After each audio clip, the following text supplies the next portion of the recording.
پسوات کې چې کومه د سیلاب واقعه راغلی وه په هغې کې دې ځوان محمد هلال ډېر زبردسته او ډېره غټه کارنامه سره انجام کړې ده.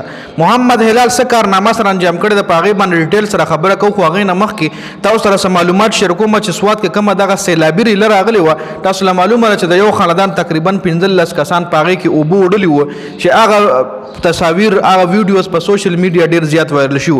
د نه علاوه د سوات هزاره چې کومه ده مختلف علاقې چې کومې دي په هغې کې نور هم خلک اوبه وړلي دي. صرف دغه 15 کسان نه، نور هم څه کسان دي چې هغه سیلابي ریلو ګیر کړي او اوبه وړلي چې په هغې کې محمد هلال ډېره غټه کارنامه سره انجام کړې ده او ډېر کسان د ریسکیو کړي هم دي او ډېر ډیډ باډیز د اوبو نه راویښ کې هم دي. محمد هلال د سوات سره تعلق لري. کومه واقعه چې هوټل ریلیکس کوم چې د یو خاندان 15 کسان په هغې کې اوبه وړلي وو، نو هغه واقعه په سوات کې هوټل ریلیکس ملمانو جي د سوات ته چکر ته تللي په هوټل ریلیکس کې د دوی هلته سټې وه چې دوی دغه ټایم دغه خوړ له کوشي د دغه د چکر دپاره انټرټینمنټ دپاره دې کې ګوره د انتظامي څه غلطي ده درسره هم په دې ویډیو کې شریکوم. یو خو ښکاره خبره ده چې 2-3 غنټې دوی مدد دپاره ولاړو او دوی له د حکومت د طرفې څه مدد نه دی میلاو شوی. بل حکومت د طرفې چې کم مدد نه علاوه د دغه چې کوم انتظامي د هغې څه مسټیکس دي د هغې څه غلطیانې دي په هغې هم د ویډیو کې خبره کوو. ګوره محمد هلال ویلي دي چې څه ټایم دغه 15 کسان 13 کسان دوی چې څه ټایم دغه خوړ کې ګیرو دغه ټایم ما سره خلکو رابطې کولې خو موبایل ما سره نو، یو خو هلته نیټورک کار نه کولو. زه خپله سین له کوشیم موبایل ما پرېښی و بهر، زه سین له کوشیم په هزاره کې تقریبا هزاره یو بل علاقې نوم ویشو چې د هغې په منځ کې 7 کسان چې کومو هغه اوبو ګیر کړي وو چې هغه 7 کسان مونږ ریسکیو کړل، ژوندي مو راوویښ کړل د اوبو نه. هغه ټایم وایي زه هلته بیزي وم، خلکو ماله کالونه کول د دې حوالې سره د اکسیډنټ حوالې سره د دې واقعي حوالې سره خلکو ماله کالس کول، خو موبایل ما سره اون او یو نیټورک کار نه کولو.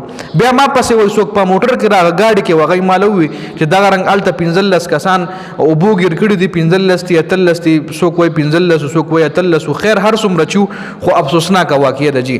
نو دا وایي چې ماله په موټر کې یو کس راغی وغیره لوي او بس وایي زه هماغه ټایم را روان شوم خو چې دلته راورسېدم دلته صرف یو کس پاتې و، نو ټول اوبو وړلي او یو کس پاتې و جي. کم کس چې پاتې و هغه ما ژوندی دغه اوبو نه راویښ کو ریسکیو مې کو. دا محمد هلال دا خبره کړې ده. لکه د پرون بل ورځ 2-3 ورځو داسې دی مکمل په اپریشنو کې سوات کې چې څومره هم سیندونه دي پای کې دی په اپریشنو کې لګیا دی. دی وایي تقریبا 60 نه زیات پورې کسان چې کوم دي مختلف مقاماتو باندې اوبو ګیر کړي، چا یې کسه د ژوندي ریسکیو کړي دي، د چا د ډېډ باډیانې راویښ کړي دي. مطلب ډېر غټ خدای خدمتګار دی او حکومت لم پکار چې دله څه ناسه انعام ورکړي یا د ریسکیو ډپارټمنټ کې دله جاب ورکړي، ځکه دا یو ډېر د الله پاک د رضا دپاره دی کوي.